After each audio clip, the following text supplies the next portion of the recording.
Today I will be talking about the next organelle which we call mitochondria. Previous video में हमने already 3 ऑर्गेनील को detail से पढ़ा। अब हम नेक्स्ट ऑर्गेनील की तरफ आते हैं जिसको हम कहते हैं माइटोकॉन्ड्रिया।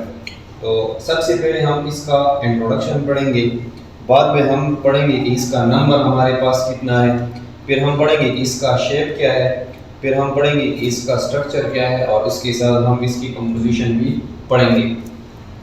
तो अब हम आते हैं इंट्रोडक्शन की तरफ। डबल मेम्ब्रेन बाउंडेड ऑर्गेनील, हमारे साथ जो ये माइटोकॉन्ड्रिया है ये डबल मेम्ब्रेन बाउंडेड ऑर्गेनील है। इससे सराउंडेड हमारे पास 2 मेम्ब्रेन जो है इससे बाउंडेड है।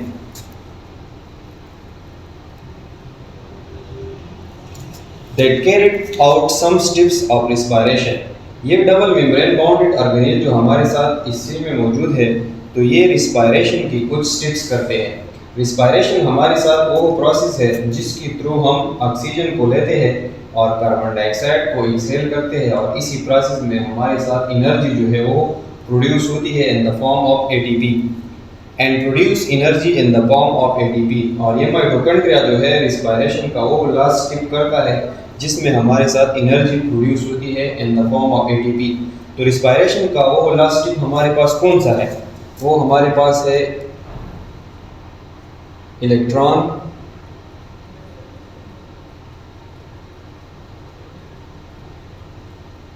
Transport chain. ये इलेक्ट्रॉन ट्रांसपोर्ट चेन जो रिस्पायरेशन का प्रोसेस है वो लास्ट प्रोसेस है रिस्पिरेशन का, तो वो प्रोसेस जो है वो हमारे साथ माइटोकॉन्ड्रिया में होता है और इसी माइटोकॉन्ड्रिया में हमारे साथ जो है energy in the form of ATP जो है वो बनती है। इसीलिए इस माइटोकॉन्ड्रिया को हम कहते हैं पावर हाउस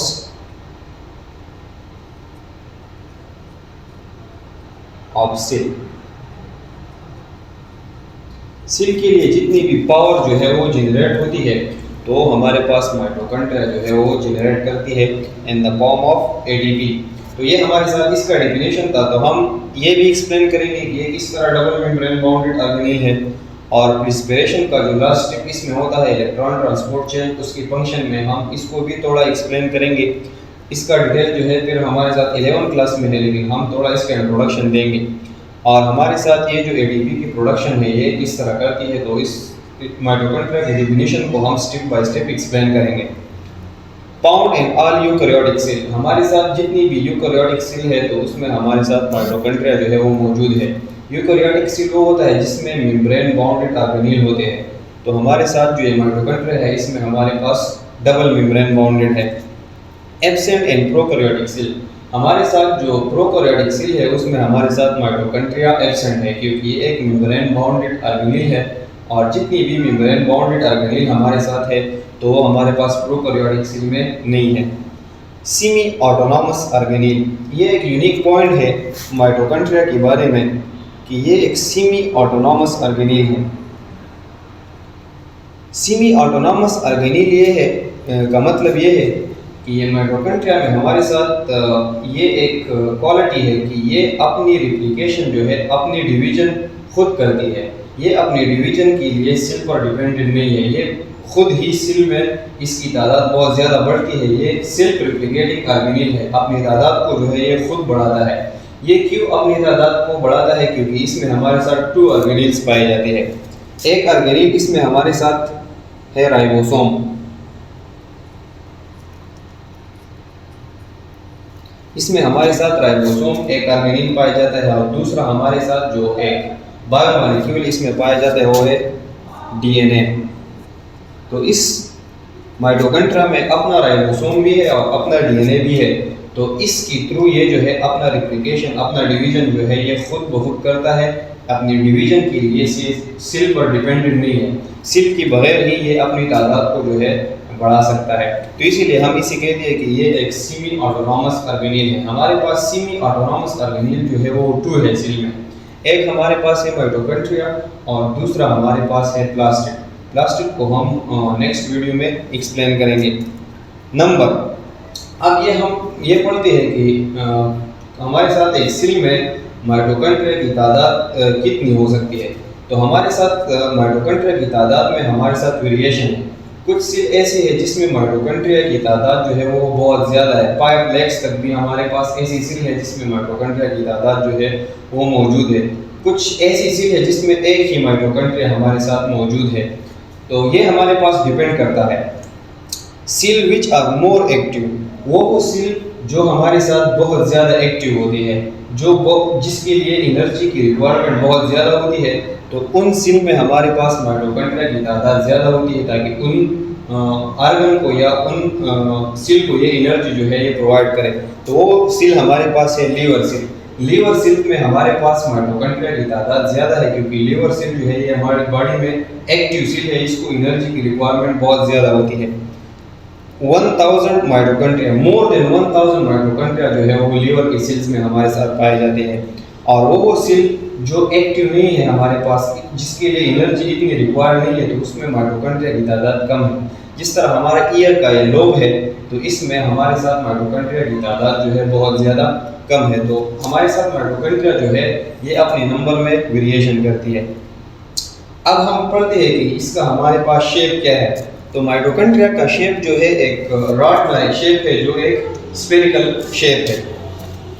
माइटोकॉन्ड्रिया का हमारे साथ इसी तरह एक रॉड लाइक शेप है, जो हमने 2 डायमेंशनली ड्रा किया, लेकिन ये हमारे पास 3 डायमेंशनली एक स्फेरिकल शेप है और रॉड लाइक शेप जो है इसका हमारे पास माइटोकॉन्ड्रिया का है।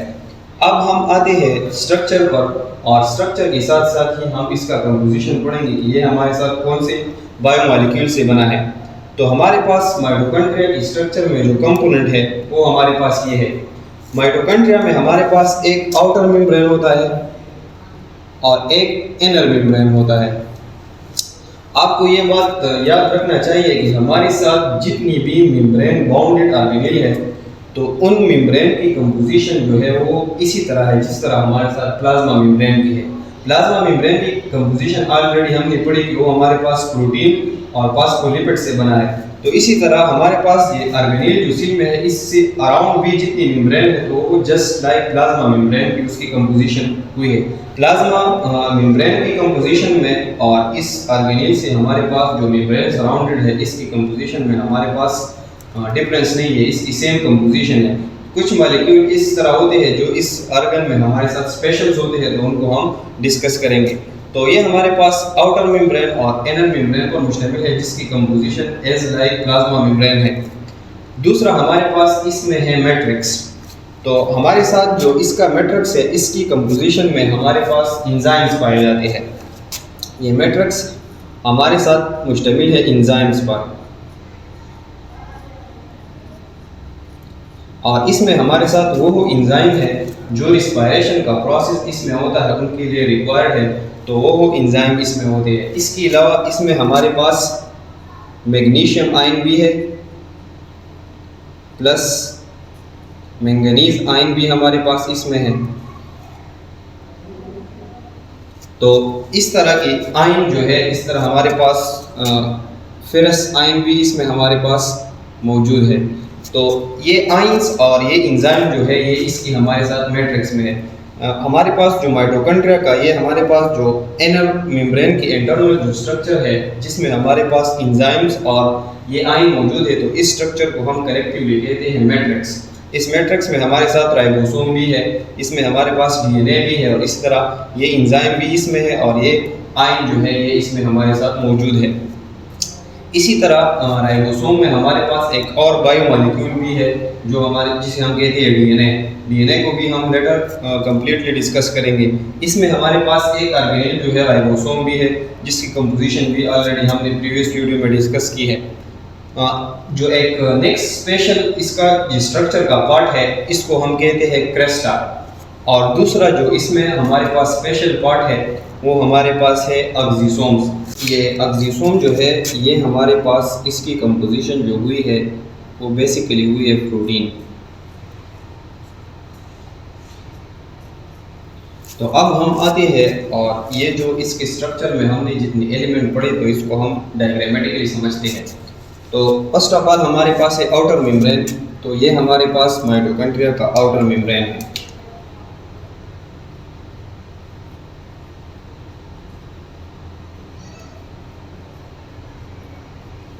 इसी तरह हम एनर मेम्ब्रेन की तरफ आते हैं।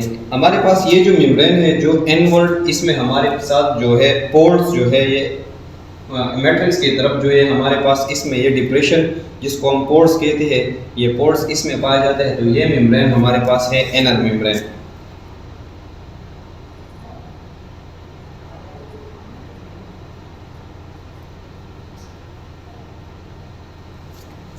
इसी तरह इस एनर मेम्ब्रेन के अंदर जितना भी हमारे पास राइबोसोम में जो स्ट्रक्चर पाया जाता है इन सब को हम कहते हैं मैट्रिक्स।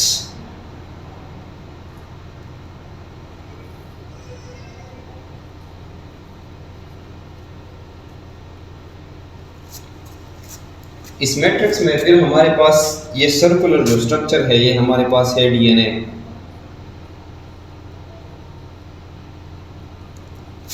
और इस तरह ये जो ग्रेन्यूल टाइप जो छोटे छोटे दानों की तरह जो स्ट्रक्चर हमने ड्रा किया है तो ये इस मैट्रिक्स में हमारे पास है राइबोसोम।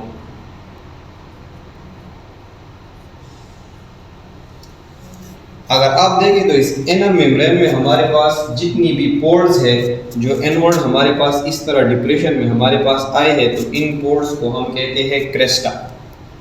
ये पोर्स जिस तरह हमारे पास ये एक मैंने ले लिया तो ये हमारे पास है क्रेस्टा। अब हमारे पास बात रही एक स्पेशल एलिमेंट की जो हमारे साथ प्रोटीन से बना है और बेसिकली ये स्ट्रक्चर जो है ये हमारे पास एटीपी बनाता है। इस स्ट्रक्चर को हम कहते हैं एक्सोसोम। तो ये हमारे पास इस क्रेस्टा को अटैच है और जितनी भी इस सील में हमारे साथ क्रेस्टा है तो इनको ये स्ट्रक्चर जो है ये हमारे साथ अटैच है और इस स्ट्रक्चर को हम कहते हैं एक्सोसोम।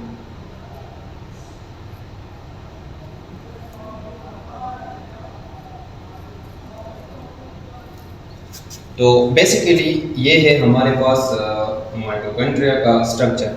अगर आप देखें तो हमारे पास इस माइटोकॉन्ड्रिया की स्ट्रक्चर में 2 कंपार्टमेंट्स हैं। एक कंपार्टमेंट्स अगर आप देखें कंपार्टमेंट्स हम कहते हैं खाली जगह को। तो अगर आप देखें तो एक जगह हमारे पास इस आउटर और इनर मेम्ब्रेन के दरमियान है तो इसको हम कहते हैं, इस कंपार्टमेंट को हम कहते हैं आउटर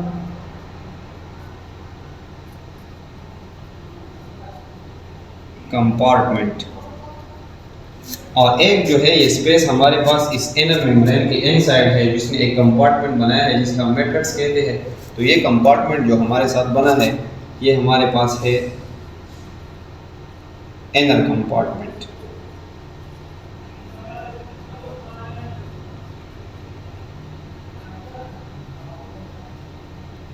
तो ये थी हमारे साथ बेसिक जो स्ट्रक्चर है माइटोकॉन्ड्रिया का, उसको हमने एक्सप्लेन किया। नेक्स्ट वीडियो में हम पढ़ेंगे कि राइबोसोम का नेक्स्ट वीडियो में हम पढ़ेंगे कि माइटोकॉन्ड्रिया का जो हमारे साथ फंक्शन है कि ये सेल के लिए एक एनर्जी प्रोडक्शन का काम करता है in the form of ATP. तो वो हमारे पास ये एक्सोसोम करते हैं तो उनको हम डायग्रामेटिकली लिटिल बिट ताकि आपको आइडिया हो जाए इनको एक्सप्लेन करेंगे। एक पॉइंट हमारे पास ये भी है कि हमारे साथ जो इस माइटोकॉन्ड्रिया में जो हमारे साथ राइबोसोम है तो इसकी साइज जो है हमारे साथ बनिस्बत जो सेल के अंदर जो राइबोसोम पाया जाता है तो इसकी साइज हमारे पास स्मॉल है। ये राइबोसोम जो इसमें हमारे साथ मौजूद है तो ये राइबोसोम हमारे पास है 70S।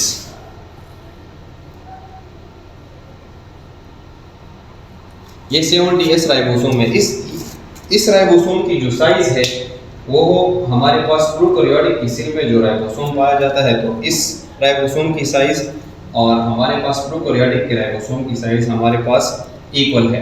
दूसरी बात यह है कि हमारे पास जितनी भी मैमल्स है वो लिविंग ऑर्गेनिज्म जो बच्चे भी लाते हैं और साथ साथ अपने बच्चों को दूध भी देते हैं, जिसमें हम ह्यूमन भी आते हैं। तो हमारी माइटोकॉन्ड्रिया में जो राइबोसोम है वो 70S नहीं है। बाकी जितनी भी लिविंग ऑर्गेनिज्म है यूकैरियोटिक में हमने ऑलरेडी उनको पढ़ा है तो उन सब में 70S राइबोसोम मौजूद है। लेकिन जो हमारे साथ एक फाइलम है जिसको हम मैमेलिया कहते हैं, ये वो एनिमल्स है हमारे पास जो बच्चे भी लाते हैं और अपने बच्चों को दूध भी देते हैं। तो इस तरह जितनी भी हमारे साथ एनिमल है तो उसमें जो राइबोसोम की हमारे पास साइज है वो है 55S। तो ये थी एक एक्सेप्शनल पॉइंट जिसको हमने डिस्कस किया। नेक्स्ट वीडियो में हम ये पढ़ेंगे कि हमारे पास जो ऑक्सीसोम है ये किस तरह एटीपी एनर्जी जो in the form of ATP है उसकी हमारे साथ प्रोडक्शन जो है वो किस तरह करती है। So you can take a screenshot.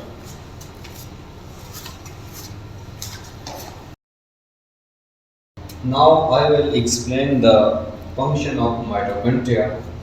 The most important function of mitochondria is the production of energy in the form of ADP.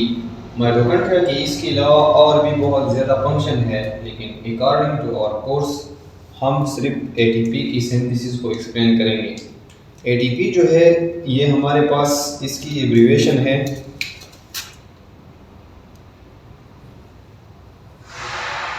Adenosine triphosphate.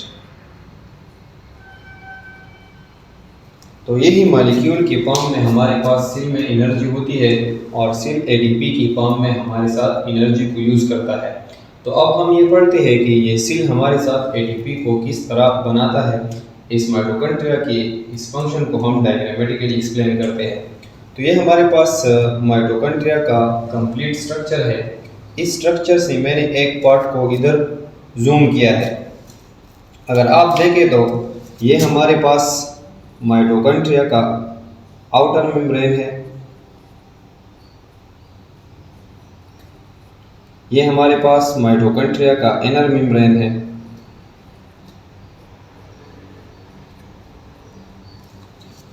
इसके दरमियान हमारे पास जो एक ये कंपार्टमेंट है, इस कंपार्टमेंट को हम कहते हैं आउटर कंपार्टमेंट।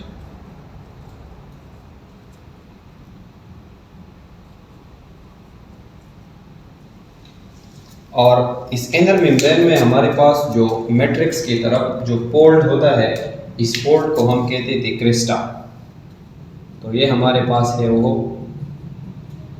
क्रिस्टा। और हमने बताया था कि इस क्रिस्टा को हमारे पास एक्सोसोम जो है ये अटैच है, और यही एक्सोसोम जो है ये हमारे साथ एटीपी की सिंथेसिस करती है। तो अब हम ये पढ़ते हैं कि ये एटीपी की सिंथेसिस हमारे साथ किस तरह होती है। ये इनर जो पोर्शन है ये हमारे पास माइटोकॉन्ड्रिया का मैट्रिक्स है, और ये हमारे पास जो है आउटर कंपार्टमेंट है जो इनर मेम्ब्रेन और आउटर मेम्ब्रेन के दरमियान जो हमारे पास स्पेस है। अगर आप देखें तो इस आउटर कंपार्टमेंट जो है ये इनर मेम्ब्रेन और आउटर मेम्ब्रेन के दरमियान जो हमारे पास स्पेस है, इसमें कंसंट्रेशन ग्रेडियंट बनी है। इस कंपार्टमेंट में हमारे पास जो प्रोटॉन है, हाइड्रोजन आयन जिसको हम प्रोटॉन भी कहते हैं, तो इसकी कंसंट्रेशन हमारे साथ ज़्यादा है, और सेल के अंदर जो है इस प्रोटॉन की कंसंट्रेशन हमारे साथ कम है। तो हमने ये पढ़ा था कि जिस जगह हमारे पास कंसंट्रेशन ज़्यादा होती है तो उस जगह से हमारे पास वो मॉलिक्यूल उस जगह जाते हैं जहाँ इसकी कंसंट्रेशन कम होती है। According to the concentration gradient हमारे साथ ये मॉलिक्यूल जो है ये जाते हैं। तो अगर आप देखें तो हम थोड़ा इस एक्सोसोम की स्ट्रक्चर को एक्सप्लेन करते हैं। अगर इस एक्सोसोम की इस पोर्शन को हम कहते हैं बेस। ये बेस जो है ये हमारे पास इनर मेम्ब्रेन में होता है, और इसको हम दूसरा नाम F0 पार्टिकल भी कहते हैं। ये हमारे पास बेसिकली प्रोटीन है।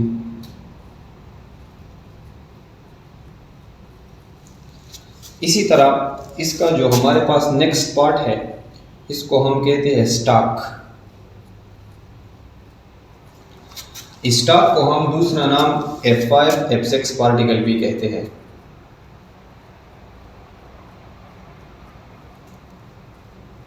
ये सारे हमारे पास प्रोटीन हैं, और हमारे पास एक्सोसोम का वो पार्ट जो हमारे पास मैट्रिक्स के अंदर है, तो इसको हम कहते हैं हेड।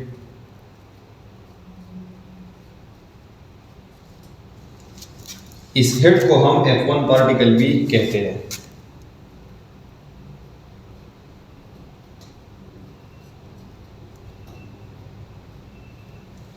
F1 पार्टिकल, इस हेड को हम F1 पार्टिकल भी कहते हैं, और दूसरा नाम हम इसको कहते हैं एटीपी सिंथेस और एटीपी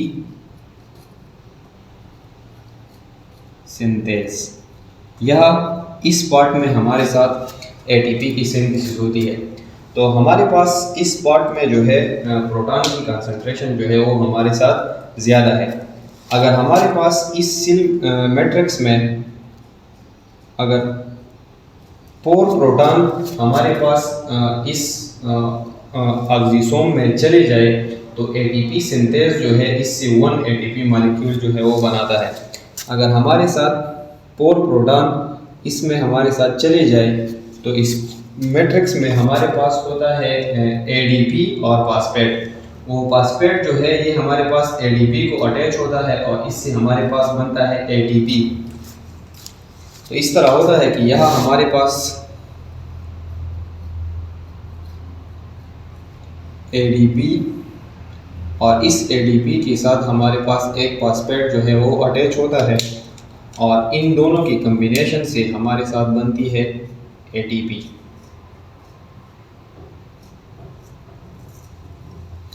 तो हमारे पास जब 4 प्रोटॉन जो है ये इस एटीपी सिंथेस हो जाते हैं तो एटीपी सिंथेस हमारे साथ 4 प्रोटॉन से एक एटीपी मॉलिक्यूल को हमारे साथ जनरेट करती है और इस प्रोसेस को कम्प्लीटली रिस्पिरेशन में हम इसको कहते हैं इलेक्ट्रॉन ट्रांसपोर्ट चेन।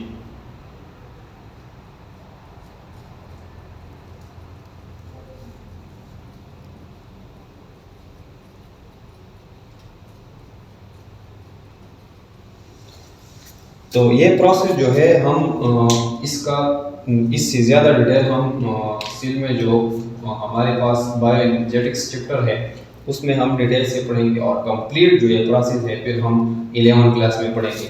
तो हमने डायग्रामेटिकली ये जान लिया कि हमारे पास जो माइटोकॉन्ड्रिया है वो एटीपी की सिंथेसिस किस तरह करती है।